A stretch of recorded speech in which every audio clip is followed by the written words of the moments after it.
Boruto Uzumaki just dropped a technological nuke on the fandom, and no, I'm not talking about another eye power. I'm not talking about a secret Otsutsuki form or suddenly pulling out a truth-seeking orb like some of you guys have been praying for in the comment section.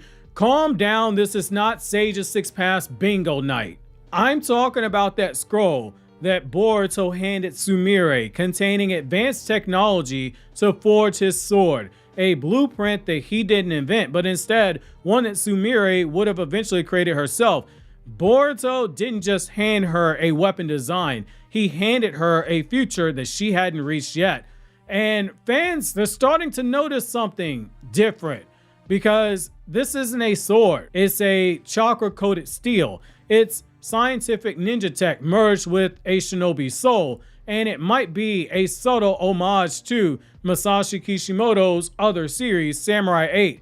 In particular, the Soul Sword, which I know most of you guys have not read Samurai 8, strongly recommend you do so, but don't worry, I'm explaining to you what it is and how that connects back to what Boruto is potentially getting here. Join me in today's newest Naruto Explained video where your OBC, your original Boruto chief, is gonna break this down, why Boruto entrusted Sumire with futuristic tech that she was destined to create, what the Hagurromo sword style truly means, and why some fans, based on what I'm seeing, have gotten it wrong, how this sword could be mirroring the Soul Sword of Samurai 8, the Minamoto clan legend in terms of the exile of the clan heir and that connection to Boruto and Kawaki, how this new blade elevates the Sasuke Uchiha style sword legacy, and why this weapon might be potentially linked not just to Boruto's chakra but also his heart.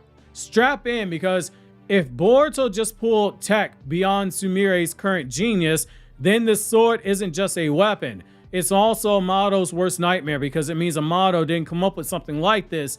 It's destiny reforged, reinforced, wrapped in chakra, and potentially powered by the soul, and somewhere Amado is gonna regret all those times he called Sumire a bloody idiot. So let's get right into it. You got the scroll and the technology from the future that Boruto delivered for Sumire's present. So Boruto handed Sumire a sealed scroll, and he tells her to use the technology inside to forge his new sword. He doesn't ask if she can understand it. He states it confidently. You will understand this. Why? Because this isn't just trust, it's recognition. Boruto knows what Sumire eventually becomes. He knows her potential isn't just speculation, it's a certainty. The girl who has Nue, she's now ninja tech literate, she is scientifically gifted, she is emotionally intelligent, she is independently thinking outside village program systems. She has been underneath Katasuke and Amado, two of the most brilliant minds in the history of the shinobi world. She is destined to surpass them. And Boruto with that scroll is showing us that in the future, she does surpass them. Boruto isn't giving her instructions so much as he's accelerating her future. He's literally saying, you are always going to invent this. I'm just giving you the blueprint ahead of schedule. And that alone sets the tone. This weapon is not normal. Now, in order to truly understand what I mean by this, we have to clear up this Hagurromo style stuff that everyone is looking for. A lot of fans, they saw Hagurromo style and they immediately went, bro, we're cooking. We got 6 Pass Boruto coming. Being blunt, Boruto's not gonna shit out a truth-seeking orb out of his ass. There is no shiny space alien ghost touching him the way that Hagurromo touched Naruto. It's not happening. So I want you to relax here. In order to understand why I'm saying this, we have to talk about Japanese to English translation and the cultural nuance, because as I've said multiple times, and as longtime viewers of the channel know, Japanese to English does not translate verbatim into English, because there are words that exist in Japanese, there are phrases that exist in Japanese that do not exist in English, and Japanese is extremely nuanced. Hagurromo in Japanese literally translates into feather or feather robe. It depends on how you phrase it. In the folklore, you have a couple that use this wording. You have the legendary heavenly maiden. She wears a feathered robe, allowing her to transcend realms. You also have Kishimoto's likely inspiration, where he named Naruto's Sage's sixth pass, Hagurromo, after the folklore connection to Kaguya-hime from the Tale of the Bamboo Cutter, because she had a feathered robe in that story. In Japanese, to feather something in particular also means to cover it or to cloak it. So Hagurromo's style isn't secretly sixth pass Sage mode style like people are saying. It's literally basically cloaking style. That is why you heard me say, and that's why you saw some of the translations say, that Boruto's sword style was just cloaking chakra with the blade, running it through it constantly. That is what Boruto's doing. He's constantly running chakra through the blade, not momentarily, consciously, continuously. This isn't Sage power. This isn't truth-seeking orb power. Hold your horses. We're not getting those black goo floaty balls coming back in the story yet. This is a chakra control, chakra manipulation technique. It's a fighting philosophy. It's not a divine birthright. And that's what makes this even more impressive, because Boruto isn't inheriting god powers here. Instead, he is building skill-driven mastery, and he is accomplishing the very thing that Sasuke and Naruto said you had to do with ninja tech. It's supposed to supplement your ninjutsu arsenal. It's never meant to surpass it. It's never meant to supplant it.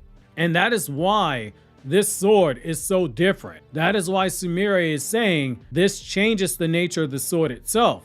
It may look the same, but in its nature is going to be different. This sword is different because of chakra flow, technology, and will. So Boruto previously had Sasuke's Kusanagi sword, and he was continuously running chakra through it.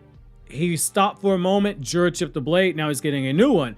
When you go back to Boruto Part 1, he also had a chakra conductive saber that drained him very quickly. It was effective in battle, but it had poor efficiency.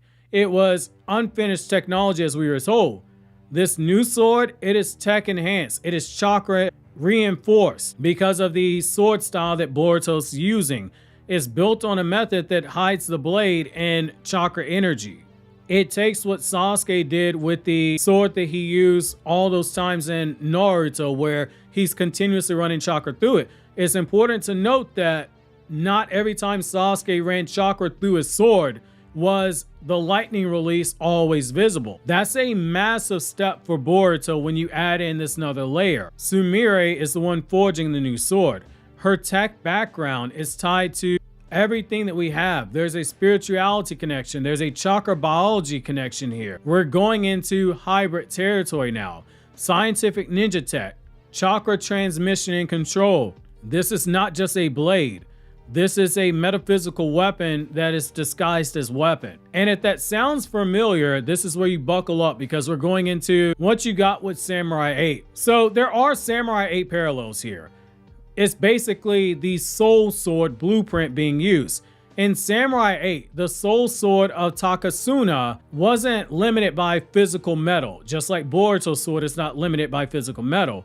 It could transform into energy. It was fueled not by muscle, but by the heart, by the soul. And it was stronger than any forged steel. That sword was a manifestation of conviction and spirit and will. Boruto's sword, it is being used from technology from the future. It's using a chakra cloaking technique. And by chakra cloaking, I don't mean erasing chakra signature. I mean cloaking the sword with the chakra of the user by continuously running it through it. Sumire is forging it. Someone who is attuned to ninja tech is forging the sword. Boruto previously had a sword that hinted at the high drain mechanics, just like Samurai 8's early soul-based weapons. Add in the omnipotence themes, the reality bending stuff that we've had because of what Ada did with omnipotence. That's an example of how chakra can be used for other things other than just jutsu, ninjutsu in particular. Even with omnipotence, there's a parallel to Samurai 8 that is in there. Boruto has borrowed from Samurai 8 style concepts before. It's touched on some of the very themes that Samurai 8 has. Fate versus free will. Advanced technology that is tied to the soul and spirit, just as we have advanced technology tied to the chakra. It also has mythical historical parallels to real Japanese legends. We have the exiled protagonist with a inherited destiny. The idea that this sword is going to be a play on the soul blade, I don't think is far-fetched at all. And the reason why is the Minamoto clan and the Tiger clan exile parallels we have. Basically, the entire story for Omnipotence with Boruto and Kawaki. That entire plot line for Boruto, Kawaki, Naruto being sealed, and all those different things, that all goes back to that story.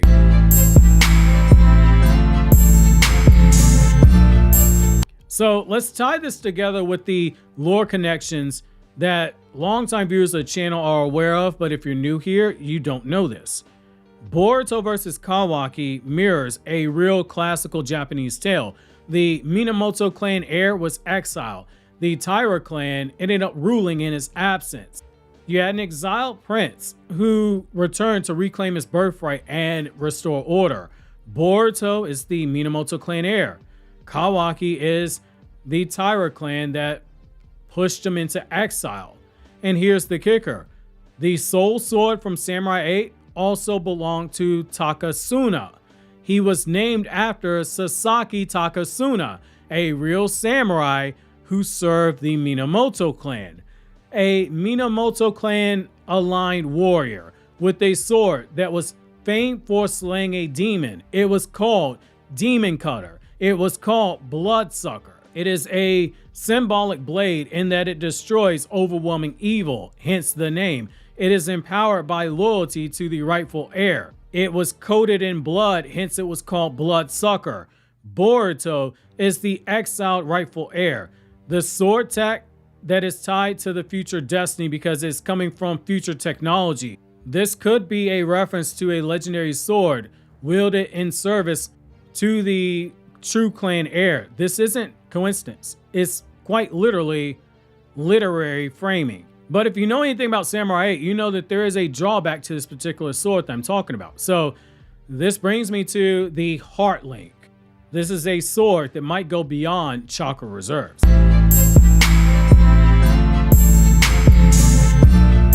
So if that sword sounds like it's too overpowered, yeah, it is. In Samurai 8, soul swords were not just chakra sabers. They were tied to the heart, literally the life force in the spirit. At one point, Hachimaru ended up in a very peculiar situation. Basically, the sword, it combines his cybernetics with the energy, which is why I'm kind of pointing out Sumire making a technology blade for Boruto. But Hachimaru had moments where he struggled with it. And because of how with Hachimaru, Dr. Fruta took the samurai soul and he locked inside of Hachimaru's heart, it led to a moment where Hachimaru had to basically kill himself in order to fully unlock the samurai soul. So Boruto's new blade possibilities, they could be that they never drain him the way that his first saber did, where he was continuously running chakra through it.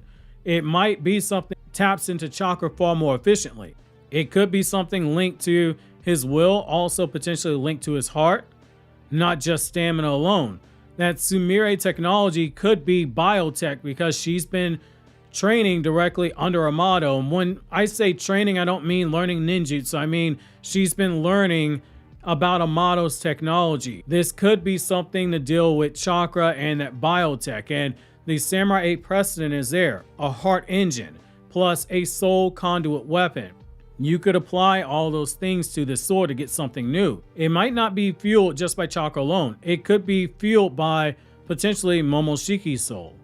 It could be fueled by Boruto's soul or a blend of both. Thematically, a blade driven by purpose and conviction and spirit is the natural evolution of a child of destiny who rejected destiny, and it's a natural evolution just given that Boruto's blade that he got from Sasuke was already one of the most famous blades in Japan. And this brings me to Sasuke's legacy and how this blade is basically taking his sword to another level.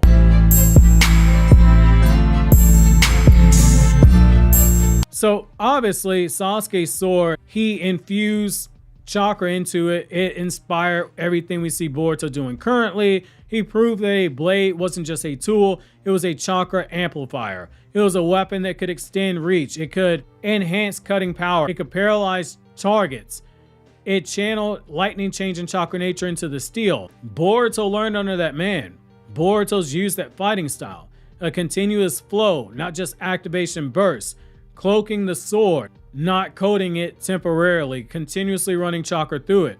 Now you have potential future technology integrated into it, a possible soul connection, a possible will-based enhancement. This is not copying Sasuke. Instead, it's advancing his philosophy. And before someone says this is disrespectful, like I've seen some dumbasses say, and yes, I'm calling you a dumbass, the whole point and learning your sensei or your parent, learning their jutsu is so you can further their legacy and also over time find a way to make said jutsu your own in your own unique way. A sword is only as strong as the will that's flowing through it.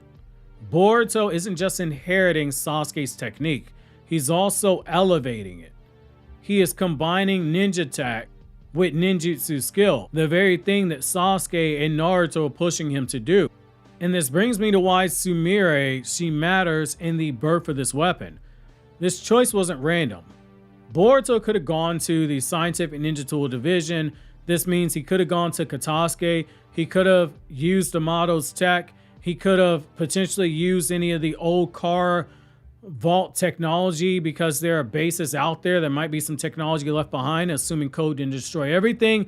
Instead, he went to Sumire. Why? Because she represents something in the story. Empathy fused with innovation. Science that is guided by the heart, not by ambition. That is Amado and Katasuke's breaking point from her. She just genuinely wants to advance things with science. Katasuke and Amado are both ambitious people. Yes, Katasuke's made some great things to help people, but Katasuke was one of those businessmen that benefited from Kakashi demilitarizing a lot of the technology that Konoha had for the private sector to use, and he has flourished under Naruto's Hokage. He's ambitious, don't get that twisted. Sumire is someone who understands that a sword isn't born out of coldness that Boruto's trying to get her to make. Sumire's heart-bound intellect and Boruto's faith in her is going to lead to her making a very powerful sword, and it's going to be something very symbolic. And it'll be something very funny to see Amado go, how in the world did this dummy make something that goes beyond any science I could do? Which that opens up the door to Amado potentially learning about 10 directions.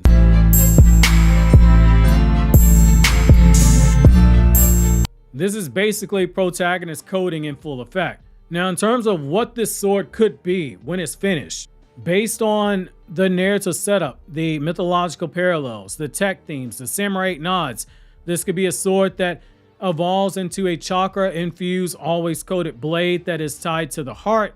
It could be a weapon able to manifest pure chakra and energy without the drawbacks of the saber that Boruto used before. It could be a sword that might end up directly countering Kawaki's technology assimilation because he is a walking ninja tool. This could also be something that plays into the Minamoto clan coded demon cutter blade. It could be Boruto's own version of the soul sword, basically rooted in will, destiny, heart, faith in allies, and evolution, not inheritance. Not some six-pass cheat code. This is earned power, forged in exile. So Boruto stands outside of his village, exiled yet fully aware, rebuilding himself not through karma, not through inherited sage power, but through sheer will, technique, technology, trust in his allies, trust that his sword can become more than steel. It's a promise that when he returns, he won't just reclaim his place, he will reshape what it means to be a shinobi, not through godhood. That is why he says to Kawaki in the flash forward sequence, I'm still a shinobi. Boruto's not copying Naruto. He's not copying Sasuke. If you say that, you do not understand Naruto, to be blunt. He's forging a path that is unique to his own, with a sword nobody's ever wielded. A sword not out of just chakra, but instead a sword out of purpose. Obviously, if you enjoyed this video, consider subscribing and clicking here to check out more videos from Naruto Explained, or click here to check out videos from other two anime channels where I talk about non-Naruto content.